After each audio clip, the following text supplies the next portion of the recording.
사도행전 10장 15절부터 43절까지 말씀. 만유의 주 되신 예수 그리스도께서로 말미암아 화평의 복음을 전하사 이스라엘 자손들에게 보내신 말씀, 곧 요한이 그 세례를 반포한 후에 갈릴리에서 시작하여 온 유대에 두루 전파된 그것을 너희도 알거니와, 하나님이 나사렛 예수에게 성령과 능력을 기름 붓듯 하셨음에 그가 두루 다니시며 선한 일을 행하시고 마귀에게 눌린 모든 사람을 고치셨으니 이는 하나님이 함께 하셨음이라.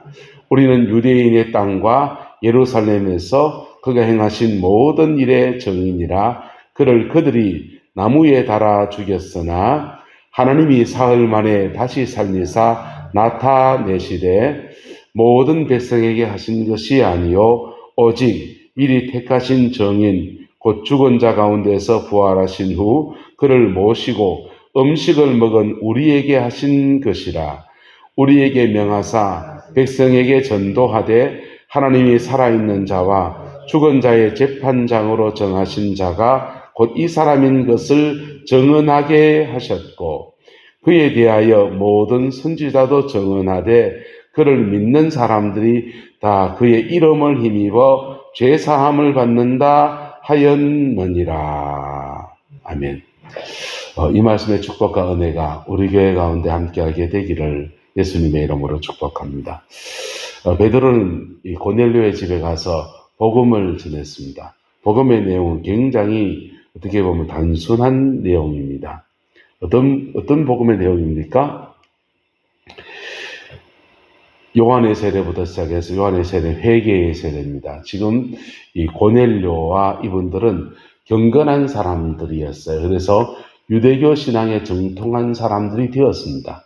이방인이지만 종교로서 유대교를 택한 사람들이에요. 그래서 유대인의 율법과 규례를 따라가고 있는 사람입니다. 민족은 유대인이 아닙니다. 민족은 유대인이 아닌데 종교로서 유대교를 택했습니다. 그런데 민족이 유대인이 아닌데 이분들에게 다윗의 자손으로서 다윗의 나라를 회복하실 분, 그래서 온 애굽에서부터 유브라데 모든 땅을 회복하고 로마의 식민지를 해방하시는 그런 해방하시는 예수님, 다윗의 후손으로 오신 예수님, 그리고 뇌민족을 구원하신 예수님, 이런 거 말하면 됩니까? 안 됩니까? 안 되잖아요. 또 성경적입니까? 초기 기독교인들은 예수님이 공생애주기 예수를 따르는 사람들은 다윗의 자손으로서 유대 나라를 회복할 민족의 메시아 바랬습니다. 그러다가 십자가에 죽으시고 부활하시고 난 뒤에 그들의 가치관을 바꾼 거예요. 메시아관을. 안 바꾼 사람이 있습니다. 가룟 유다입니다. 가룟 유다 안 바꿨습니다. 가룟 유다는 원래 열심당 출신이에요. 테러리스트, 로마로 보면 테러리스트고요. 유대민족으로 보면은 독립운동가 출신입니다. 예수님 3년 동안 따라다니면서 길을 쓰고 그 꿈만 쫓아왔어요. 그런데 그에게는 십자가에 못 박여 죽인 예수는 의미가 없습니다. 자꾸 죽겠다 그러시니까 바로 치워버린 사람이 가룟 유다예요. 자, 사람이 예수님에 대해서 조금 다른 내 꿈을 투영한 예수님을 바라볼 수 있습니다. 내 병을 고쳐주십시오 예수님, 내 가정의 재정의 문제를 해결해 주십시오 예수님, 내 아이를 고쳐주십시오 예수님, 우리 아이의 진로를 열어주십시오 예수님, 내 가정의 소박한 꿈과 또 민족의 염원을 담아서 다윗의 자손이 되셔서 이 나라를 회복시켜 주시옵소서, 이런 것 꿈꿀 수 있습니다. 근데 주님이 그에게 말씀하시는 것에 우리가 수그릴 줄 알아야 돼요. 할렐루야? 굽힐 줄 알아야 됩니다. 내 꿈이 아니라 주님의 꿈이 이루어지기를 나아가야 되는 것이지요. 오늘 고넬료에게 베드로 사도가 말씀을 전하는데 그 내용은 요한의 세례부터 해서 십자가에 죽으신 예수 그리스도, 그 안에서 무엇이 있다고 말합니까? 하나님이 살아있는 자와 죽은 자의 무엇으로 누구를 정하셨다? 예수님을 재판장으로 정하셨다. 자, 보세요. 예수님이 살아있는 자와 죽은 자의 재판관이다. 여러분, 살아있는 자와 죽은 자의 재판관은 어떤 존재입니까? 우리나라의 전통신앙에서 살아있는 자와 죽은 자의 재판관은 어떤 분입니까?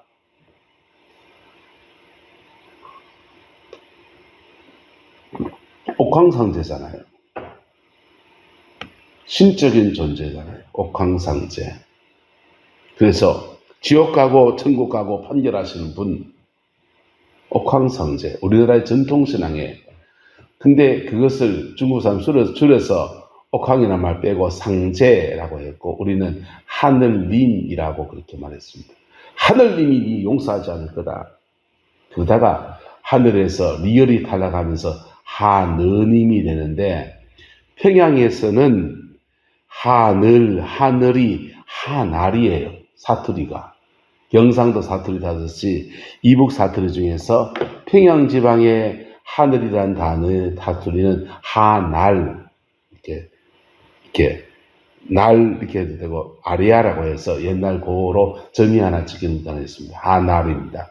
하날님이에요. 그래서 기독 개신교는 평양지방을 중심으로 부흥이 일어나니까 평양지방 사투리가 표준어가 되어서 하날님 하다가 하나님으로 이렇게 우리는 통일돼서, 이 하나님에는 하나이신 하나님이라는 그런 의미가 아니에요.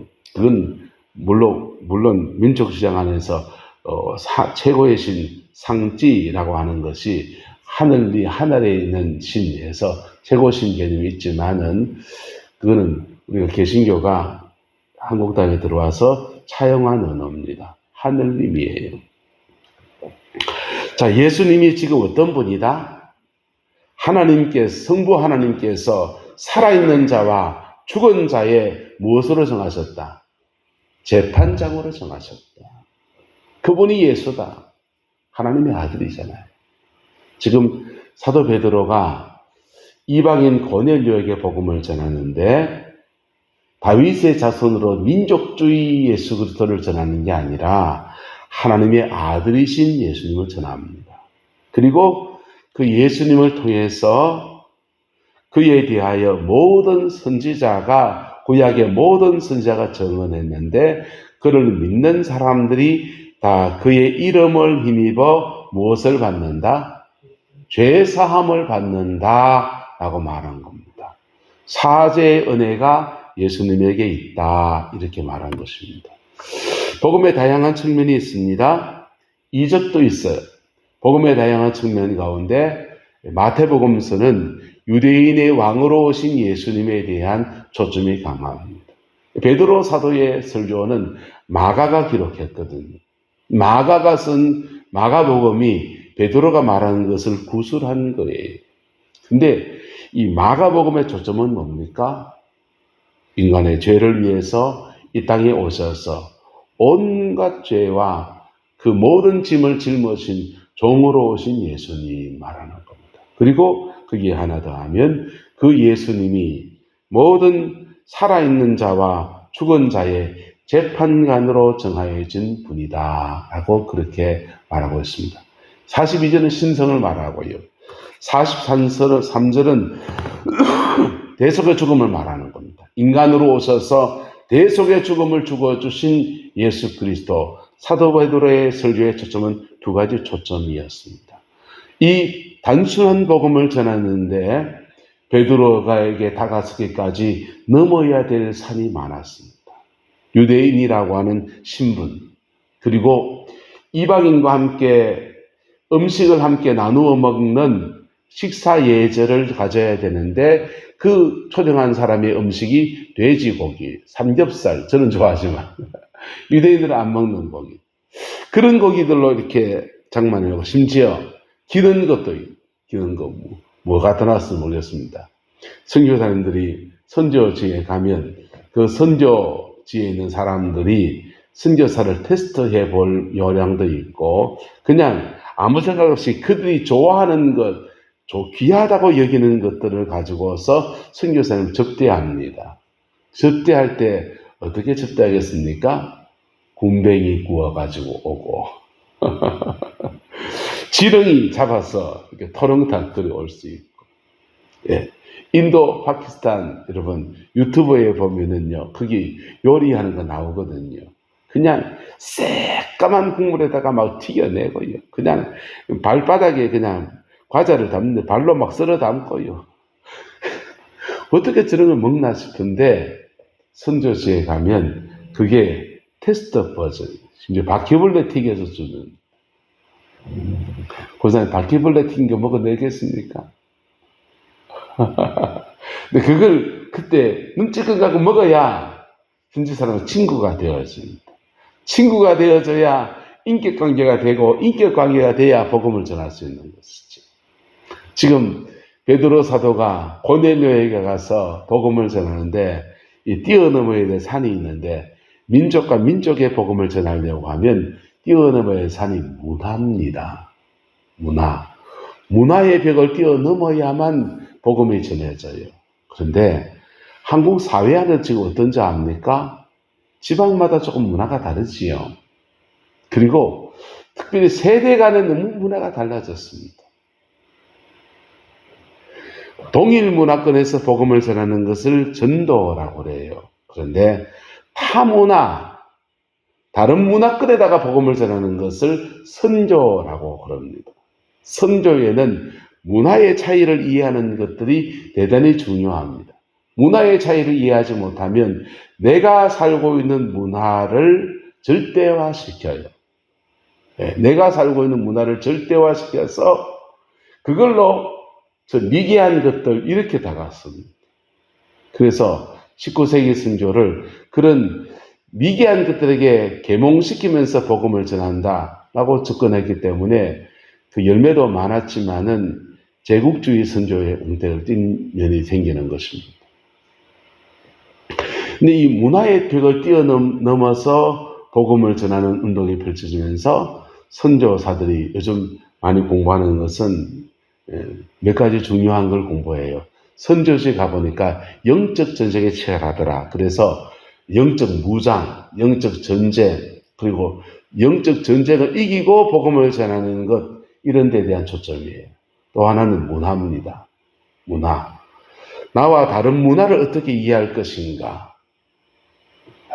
나와 다른 세계관을 가진 사람들을 어떻게 이해할 것인가? 공산권의 복음을 전하는데 공산주의는 다 빨갱이다. 중국 가서 그래 보이소. 복음을 전할 수 있는가? 여러분, 공산주의 빨갱이다 문제 있죠. 문제 있는데 자본주의는 문제 없습니까? 자본주의는 모든 것의 척도가 돈이 돼 있어요. 그래서 물질 만능주의로 흘러갑니다.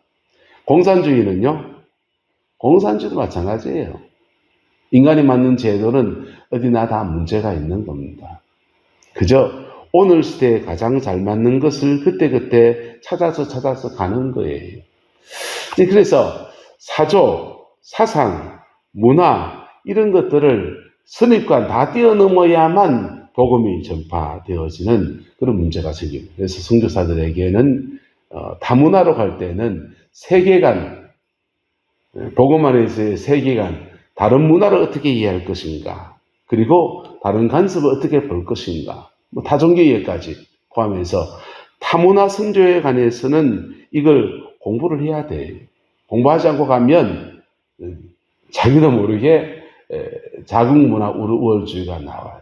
그래서 굉장히 곤란한 일들이 생겨납니다. 근데 지금 시대에 우리 한국 사회 안에서도 세대와 세대 사이에 완전히 다른 문화를 우리가 살아갑니다. 세대와 세대 사이에.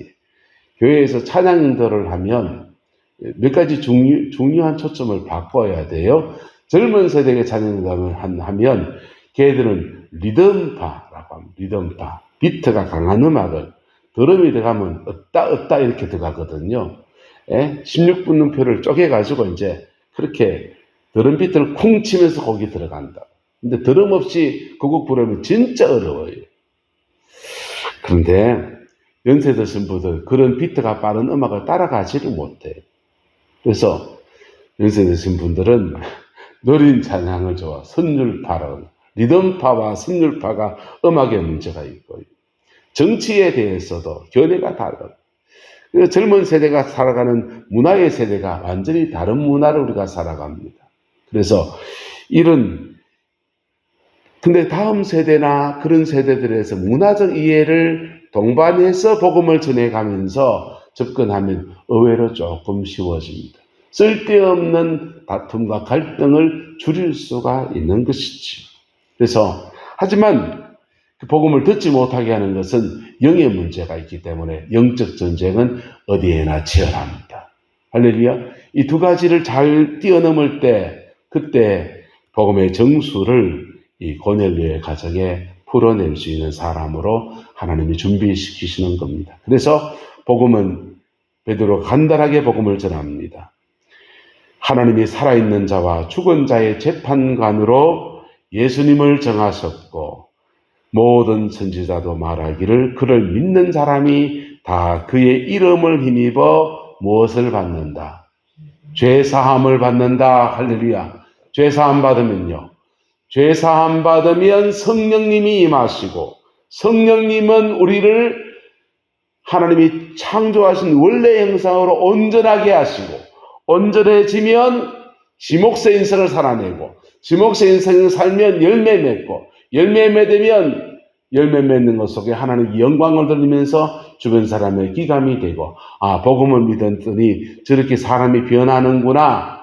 그리고 나도 예수를 믿어야 되겠네. 그 사람이 또 복음을 전하면 그렇게 확대 재생산에 계속 일어나는 구도가 그게 복음의 역사인 겁니다.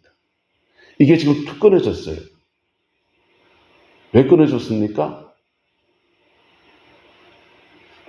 교회 안에서 복음을 믿는 사람들이 변화가 안 돼서 그래요. 변화가 되어져야 이들을 통해서 변화된 사람들을 통해서 지목새 인생을 살아내는 사람들이 일어나고 지목새 인생을 사는 중에 나처럼 해봐라 요렇게 예수 믿음이 이렇게 됐지롱 할 때 복음이 또 풀어지고 이게 영적 도미노가 계속 펼쳐져 가야 되는데 이게 지금 공장에 지금 컨베이터 벨트가 문제가 생긴 겁니다. 복음의 본질적 가치가 우리 교회 안에 먼저 회복이 되어져야 합니다. 복음의 본질적 가치 앞에 먼저 회복이 되어져야 됩니다. 그리고 우리가 사람과 사람 사이에 생각의 차이, 가치관의 차이라고 하는 문화의 벽을 뛰어넘어 가야 돼요. 그럴 때 그리스도의 복음을 전하는 아름다운 통로로 쓰임받습니다. 모든 복음사에게 이적이 동반하지는 않아요. 오늘 주님이 고넬료의 가정에 복음을 전하실 때 계시적인 은사, 환상을 통해서 인도해 주시긴 했지만 병 고쳐주지 않았어요. 하지만 복음은 복음입니다. 할렐루야. 하나님이 그때마다 또 다른 모습으로 필요한 것으로 역사하면서 복음의 물꼬를 열어가시는 은혜가 있는 것입니다. 오늘 이방인들에게 베드로가 복음을 전할 때 그 순간에 안수기도도 하지 않아 성령이 임하시는 거예요. 임하셔서 방언 얘기도 하지 않았는데 방언이 막 터지면서 그냥 성령이 임한 외적 증거가 확 나타나니까 모든 함께 갔던 사람들이 깜짝 놀랐습니다. 이방인들에게도 생명을 얻는 회개를 주셨구나라고 고백해요. 여러분, 우리는 세상 사람도 반성합니다. 일신 우일신, 어제를 돌아보고 오늘 하루 새로운 인생을 살자, 그런 결단할 수 있습니다. 그런 결단한 사람들이 안 믿는 사람이라도 세상 앞에서 자기를 고쳐가면서 자기를 다듬어가면서 그렇게 인생을 살아가는 거예요. 그런데 그게 잘못되면 과거에 잡혀 살아갑니다. 과거에 잡혀. 과거에 잡혀 살아가면서 옛날 얘기하면서 옛날 좋았던 얘기하든지 옛날 상처 얘기하든지 그리고 오늘을 살지 못해요. 사죄의 은혜가 임하면요. 생명 얻는 회개가 임하면 정말 우리의 죄를 사합니다. 정말 우리의 죄를 사하고 사함받은 자에게 정결해졌으니 죄사함을 통해 정결해졌으니 정결한 영 성령이 임하시는 거예요. 그 다음에 성령이 끄시면서 그를 더욱더 깊은 성화의 세계로 인도하면서 우리를 온전하게 하셔요. 몸과 마음과 영혼을 전체를 온전케 하시고 그의 가정을 온전케 하시고 주님의 온전함이 저와 여러분 가정 가운데 충만하게 되기를 예수님의 이름으로 축복합니다. 이게 새 피조물로 살아가는 자에게 주는 축복이에요. 그 복이 함께하고 그 복 안에서 또한 우리도 문화의 벽을 뛰어넘어서 이 땅 가운데 그리스도의 복음을 편만히 전해가는 은혜가 있게 되기를 주의 이름으로 축원합니다. 기도하겠습니다. 좋으신 아버지 하나님, 주님의 은혜와 사랑을 감사합니다. 기도가 식어버린 오늘 이 시대에 기도의 산을 쌓아가는 저희들 되기를 원하고, 복음의 본질을 잃어가는 이 시대에 복음의 본질을 회복하는 저희가 되기를 원하며, 그 안에서 주님이 정말 주시려 하는 부흥의 역사가 이 땅 가운데서 다시 일어나는 불쏘시개로 저희를 사용하여 주시길 원합니다. 오늘 주일입니다. 오늘 예배 안에 이 모든 역사들을 이루어 주셔서 그리스도의 영광이 풀어지게 하나님 축복하여 주옵소서. 여호와께서 함께해 주시길 원합니다. 예수님의 이름으로 축복하며 기도드리옵나이다. 아멘.